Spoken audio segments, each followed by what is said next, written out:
Hello दोस्तों, नमस्कार। एके online class में आपका हार्दिक स्वागत है। मैं जय। आज आप लोगों के बीच भारतीय चित्रकला के महत्वपूर्ण बिंदु पर चर्चा करेंगे, जिसमें चित्रकला के खड़ांग या तत्व रहेंगे। तो साथियों, उम्मीद है कि ये वीडियो आपको बहुत अच्छा लगेगा और इसी के साथ साथ आप अपनी तैयारी बरकरार रखिए साथियों। निश्चित है आपको सफलता मिलेगी मिलेगी ही।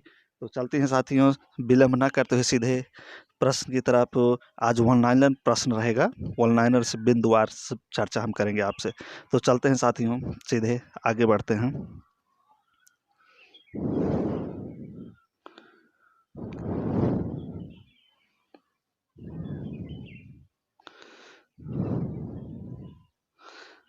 तो है साथियों, पहला आपकी स्क्रीन पे आ गया है। भारतीय चित्रकला के खड़ांग से है कि कितने अंग होते हैं। तो पहला है, कला के कितने भेद होते हैं। तो इसमें जो हम चर्चा कर रहे हैं, कह रहा है कि कला के कितने भेद हैं ना। कला के साथियों कितने भेद हैं, तो कला के 6 भेद होते हैं। कितने भेद होते हैं साथियों? 6 भेद। छा आगे है, दूसरा पॉइंट है, कला के 6 भेद कौन कौन से हैं। तो इसमें देखिए, कला के जो 6 भेद होते हैं ना, वो है क्या है? रूप भेद, प्रमाण, भाव, लवण, योजना, सदृका और भंग। तो यही 6 चीज होते हैं। पहले इसमें क्या आ जाएगा? रूप भेद हो जाएगा, दूसरा प्रमाण हो जाएगा, तीसरा भाव हो जाएगा, चौथा लवण योजना हो जाएगा, और उसके बाद पांचवा सदृश हो जाएगा, छठा जो है वाणिका भंग हो जाएगा। तो कला के यही 6 भेद होते हैं। तो अगले पॉइंट पर चलते हैं साथियों। चक्षु और आत्मा द्वारा रूप की सही पहचान क्या कहलाती है? कह रहा है कि चक्षु और आत्मा द्वारा रूप की सही पहचान क्या कहलाती है साथियों? तो रूप भेद क्या कहलाती है? रूप भेद कहलाती है। क्या कहलाती है? रूप भेद। अगले पॉइंट पर चलते हैं। रूप भेद के द्वारा क्या प्रकट होता है? तो रूप भेद के द्वारा साथियों आकृति की भिन्नता और दृष्टता प्रकट होती है। क्या होती है? आकृति की भिन्नता और दृष्टता प्रकट होती है। ओके, तो आगे चलते हैं। वस्तु का ब्यौरा प्रकट करता है। तो वस्तु का जो ब्यौरा प्रकट करता है, क्या करता है साथियों? प्रमाण। क्या प्रकट करता है? प्रमाण। ओके, आगे चलते हैं। अगला है, संयोजन के सिद्धांत में अनुपात प्रकट करता है। संयोजन के सिद्धांत में अनुपात प्रकट करता है, तो क्या प्रकट करता है? प्रमाण। क्या प्रकट करता है साथियों? तो प्रमाण प्रकट करता है। अगला है, विभिन्न आकृतियों के अनुपात का सही ज्ञान क्या कहलाता है? तो क्या कहलाता है? प्रमाण। क्या कहलाता है साथियों? प्रमाण। अगले पॉइंट पर चलते हैं। महत्वपूर्ण ये सब बिंदु हैं एग्जाम की तरह से दृष्टि से। तो आगे है, प्रमाण की दृष्टि से कला आचार्यों ने कितने रूप बताए हैं? कह रहे हैं कि प्रमाण की दृष्टि से कला आचार्यों ने कितने रूप बताए हैं। तो कितने बताए हैं साथियों? 5 बताए हैं। अगला पॉइंट है, प्रमाण की दृष्टि से पांचों रूपों के नाम क्या हैं? कह रहा है कि प्रमाण की दृष्टि से पांचों रूपों के क्या नाम हैं। तो ये जो पांचों रूप हैं साथियों, कौन कौन से हैं? मानव, भयानक, राक्षस, कुमार और बालक। यही 5 रूप हैं। तो आगे बढ़ते हैं, अगले पॉइंट की तरफ चलते हैं साथियों।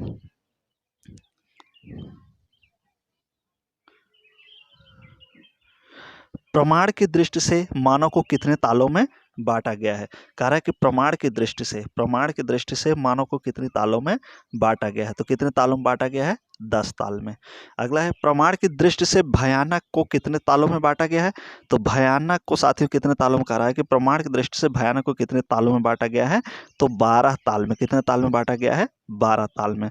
अगला प्रश्न है, अगला पॉइंट पे चलेंगे। प्रमाण की दृष्टि से राक्षस को, क्या करा है? राक्षस को कितने तालों में बांटा गया है?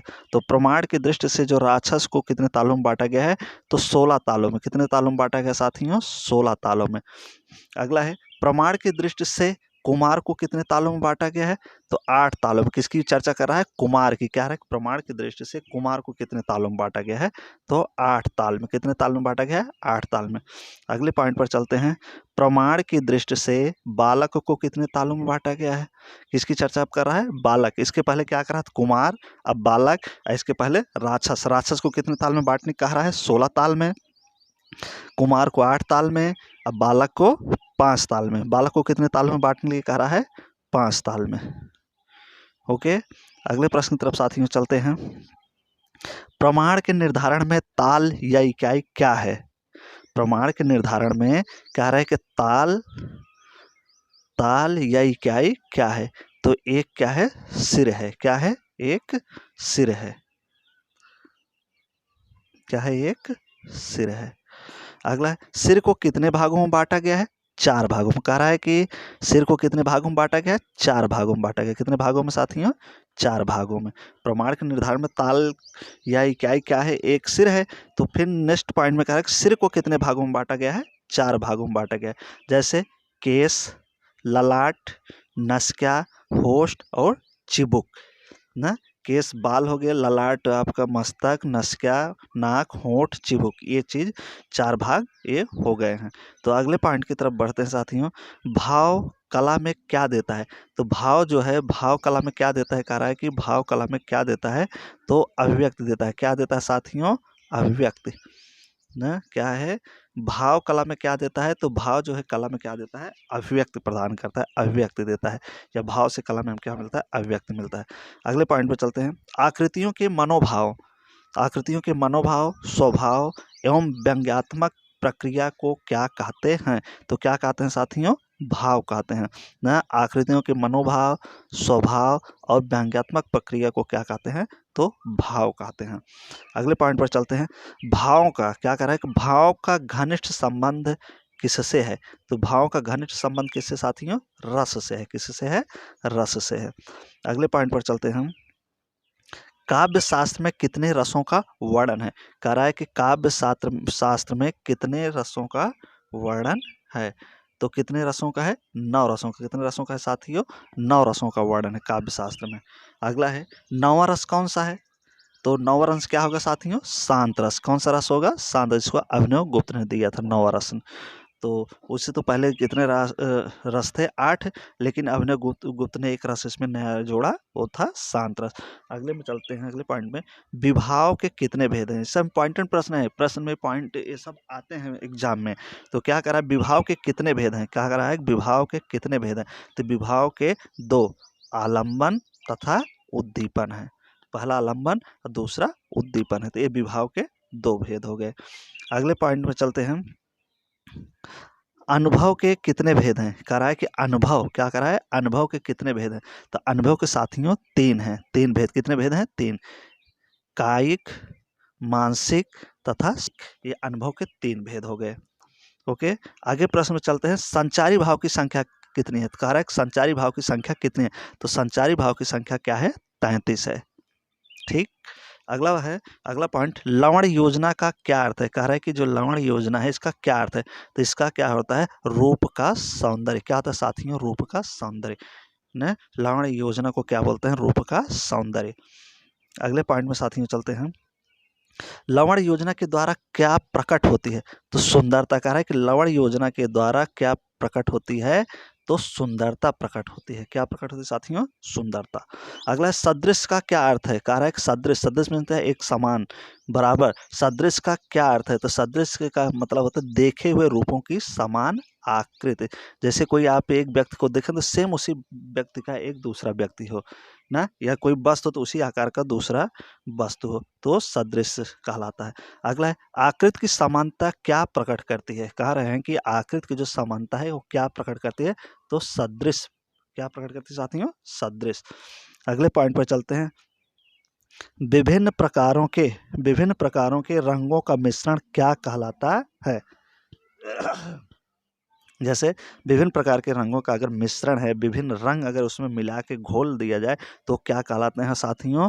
वो कहलाते हैं वर्णिका भंग। विभिन्न प्रकार के मिश्रण रंग को हम क्या कहते हैं? वर्णिका भंग कहते हैं। अगला पॉइंट है कला के तत्व। तो चलते हैं साथियों, कला के तत्व देख लेते हैं। कला के कितने तत्व बताए गए हैं? तो कला के साथियों प्रमुख 6 तत्व होते हैं। कला के कितने तत्व होते हैं साथियों? कला के जो तत्व हैं मुख्यतः वो 6 होते हैं। कितने होते हैं? 6। कला के प्रमुख तत्व कौन कौन से हैं ना? जो 6 तत्व बताए गए हैं कला के, कौन कौन से हैं? तो पहला क्या होगा? रेखा। दूसरा रूप। तीसरा वर्ण। चौथा तान। पांचवा पोत। पोत को हम वयन भी कहलाते हैं, कहेंगे, या अंतराल भी कहा जाता है। तो ये हो गए कला के प्रमुख 6 तत्व। रूप, रेखा, रूप, वर्ण, तान, पोत, उसके बाद वयन। तो ये 6 हो गए। ओके, अगले प्रश्न में चलते हैं साथियों। अगले पॉइंट जो हमारा है कला का, कला में सबसे प्राचीन तत्व कौन सा है? कह रहा है कि कला जो है इसमें सबसे प्राचीन तत्व कौन सा है? तो रेखा है। क्या है साथियों? रेखा। सबसे पुराना, प्राचीन मीन्स पुराना, सबसे पुराना चीज क्या माना गया है कला में? कला के तत्व में रेखा को माना गया है। अगला है दो बिंदुओं या दो सीमाओं के बीच की दूरी जो बहुत सूक्ष्म होती है। क्या होती है? सूक्ष्म। कह रहा है कि दो बिंदुओं या दो सीमाओं के बीच की दूरी जो बहुत सूक्ष्म होती है, क्या कहलाती है? तो रेखा कहलाती है। क्या कहलाती है साथियों? रेखा कहलाती है। अगला है, रेखा के कितने भेद होते हैं? कह रहा है कि रेखा के कितने भेद? तो रेखा के 2 भेद होते हैं। कितने भेद होते हैं साथियों? 2। कौन कौन सा? सरल रेखा और दूसरा वक्र रेखा। ठीक, अगले पॉइंट की तरफ चलते हैं। कुछ बिंदुओं के मध्य क्या रेखीय प्रभाव क्या कहते हैं? कह रहा है कि कुछ बिंदु के मध्य, जैसे कुछ बिंदु खींच दिया जाए तो उसके मध्य जो रेखीय प्रभाव है उसे क्या कहेंगे? तो उसे क्या कहेंगे? अनुभूत रेखाएं। क्या कहेंगे? अनुभूत रेखाएं कहते हैं। अगला है, क्षैतिज रेखाएं क्या भाव प्रकट करती हैं? जैसे कुछ रेखाएं होती हैं तो क्षैतिज जो रेखाएं होती हैं वो कौन सा भाव प्रकट करती हैं? तो उसमें भाव के लिए बता रहा है कि क्षैतिज रेखाएं कौन सा भाव प्रकट करती हैं। तो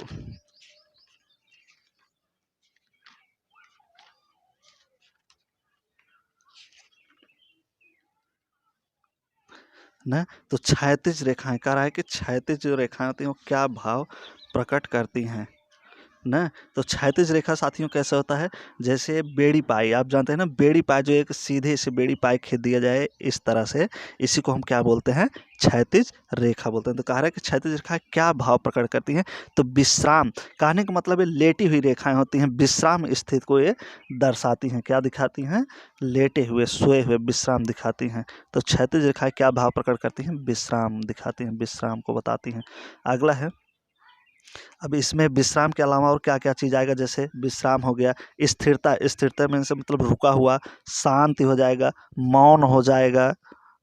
उसके बाद संतुलन, क्या चीज़ बताते हैं? ये जो क्षैतिज रेखा होते हैं विश्राम बताते हैं, इनसे ये हमको विश्राम की स्थिति पता चलती है, स्थिरता पता चलता है, शांति और मौन और संतुलन का भाव इससे प्रकट होता है। अगला है लंबवत रेखाएं। अगली कौन सी रेखा है भैया? लंबवत रेखाएं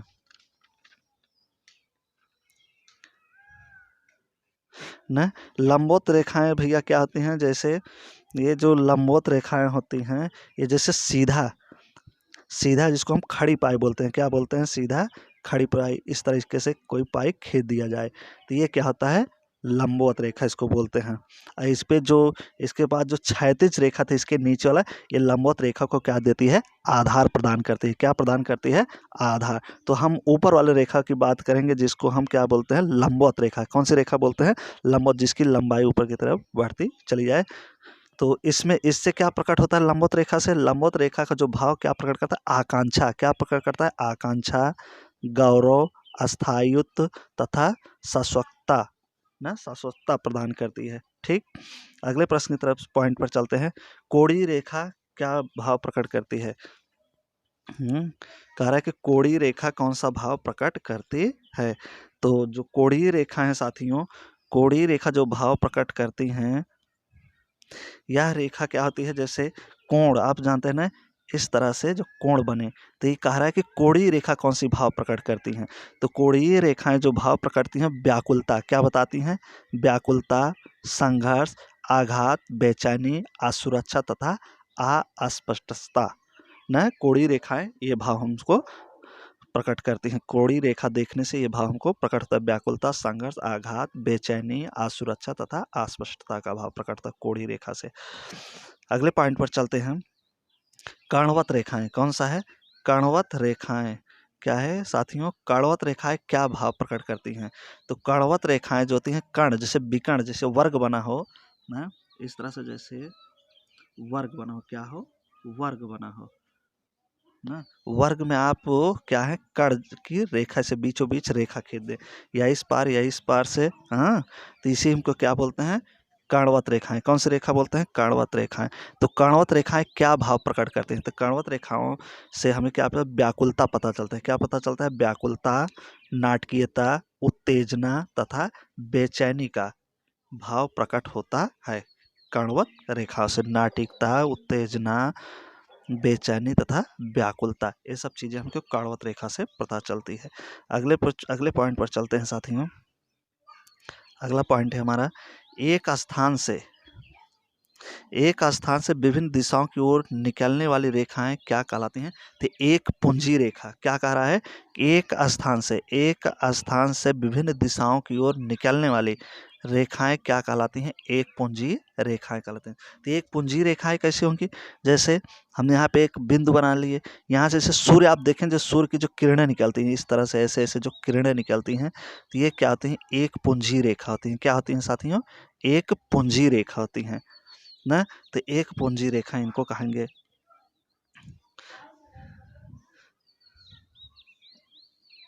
ना, इस रेखा से क्या भाव हमको प्रकट होता है? जैसे एकता, शक्ति, स्वच्छंदता, अभिलाषा, शोभा, स्वदेश प्रेम और प्रसार। जैसे सूर्य जब किरणें निकलती हैं तो क्या होते हैं? उससे प्रसार होता है, तो इससे एकता का भी महसूस होता है, शक्ति का, अभिलाषा, शोभा और प्रसार। इसमें फूल भी बन सकते हैं, फूल की तरह होते हैं, चारों तरफ से इसमें से निकाल दीजिए तो ये क्या हो जाएगा? फूल भी बनते हैं, तो क्या हो जाएंगे? शोभा। ठीक, अगले पॉइंट पर चलते हैं साथियों। एक पुंजी रेखा क्या भाव प्रकट करते हैं? तो एकता, शक्ति, स्वच्छंदता, अभिलाषा, शोभा, प्रसार, ये सब आप देख ही लिए हैं ना। शक्ति, इससे पता चलता है एक पुंजी रेखा स्वच्छंदता, अभिलाषा, शोभा, स्वदेश प्रेम, न लवणीयता, प्रसार। तो अगले पॉइंट पर चलते हैं, वर्तुल या चक्राकार रेखाएं।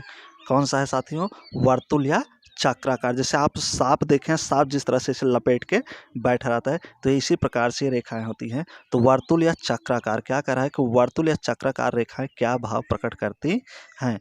तो ये जो वर्तुलकार चक्राकार होते हैं, जैसे इस तरह से ऐसे ऐसे ऐसे ऐसे करके जो रेखा आप बनाए सांप की तरह, तो इसको हम क्या करते हैं? बोलते हैं वर्तुल या चक्राकार रेखा, चक्र की तरह। तो इससे हमें जो भाव प्रकट होता है, भ्रम, क्या होता है? भ्रम का। सांप है कि रस्सी है, अनेक प्रकार का भ्रम, संघर्ष, उत्तेजना, गति और शक्ति का भाव इससे हमको पता चलता है वर्तुलकार रेखा से। अगले पॉइंट पर चलते हैं, प्रवाही रेखा क्या भाव प्रकट करते हैं? कह रहा है कि जो प्रवाही रेखा हैं वो क्या भाव प्रकट करते हैं? तो प्रवाही रेखाएं क्या भाव प्रकट करती हैं? इनसे क्या होता है? गति, लवण तथा मधुर का पता चलता है। जैसे गति हो गया, लवण हो गया, मधुर। ये प्रवाही रेखा क्या होते हैं? इस तरह से आप देखें पानी में ना, जो तरंग तरह ऐसे बनते हैं, आगे की तरफ हिलते डुलते बढ़ते हैं, तो इन्हीं को हम क्या बोलते हैं? प्रवाही रेखा बोलते हैं। ठीक, तो आगे चलते हैं साथियों। अगला है हमारा, विपरीत दिशाओं में खींची गई रेखाओं को जोड़ने वाली रेखाएं क्या कहलाती हैं? कह रहा है कि विपरीत दिशाओं में, जैसे एक इधर से रेखा आ रही है, एक उधर से रेखा आ रही है, तो खींची गई रेखाएं जो जोड़ने वाली रेखाएं क्या कहलाती हैं? तो संधि रेखाएं। क्या रेखा कहलाती है? कौन सी रेखा कहा जाता है भैया इनको? संधि रेखा कहा जाता है। जो विपरीत दिशा से आ रहे हैं और फिर जुड़े, तो इन्हें हम संधि रेखा कहते हैं। ठीक, अगला है, रेखा का महत्व किन कलाओं में दिखाई देता है? कह रहा है कि जो रेखा है, रेखा का महत्व किन कलाओं में दिखाई देता है? तो ये पूर्वी कलाओं में। रेखा का जो महत्व है किन कलाओं में दिखाई देता है साथियों? तो पूर्वी कलाओं में देखने को मिलता है। रेखा का जो महत्व है हमें पूर्वी कलाओं में देखने को मिलता है। तो अगले पॉइंट पर चलते हैं साथियों, यंत्रों द्वारा खींची गई रेखाएं कैसी होती हैं? तो कठोर। कह रहा है कि यंत्रों द्वारा जैसे पटरी, माप कोई हो गया, स्केल हो गया, हाँ, विभिन्न यंत्र होते हैं, तो इनके द्वारा, यंत्रों द्वारा खींची गई रेखाएं कैसी होती हैं? तो कठोर होती हैं। कैसी होती हैं साथियों? कठोर होती हैं। तो ये रहा आज का हमारा वीडियो। आपको कैसे लगा? जैसा आपको लगा हो साथियों, उम्मीद है कि आपको बहुत बेहतर लगा होगा। तो साथियों, अगर वीडियो अच्छा लगा हो तो आप वीडियो को लाइक, सब्सक्राइब करिए, और आपके जो मित्र हैं, आसपास पड़ोस के जो दोस्त, सखे संबंधी हैं, अगर वो भी टीजीटी 8 से तैयारी कर रहे हैं, तो साथियों उनके पास से इस वीडियो शेयर जरूर करिए। तो रहा, जब तक दोस्त नेक्स्ट वीडियो आपके बीच लेके आएंगे, तब तक के लिए best of luck. So thank you, धन्यवाद।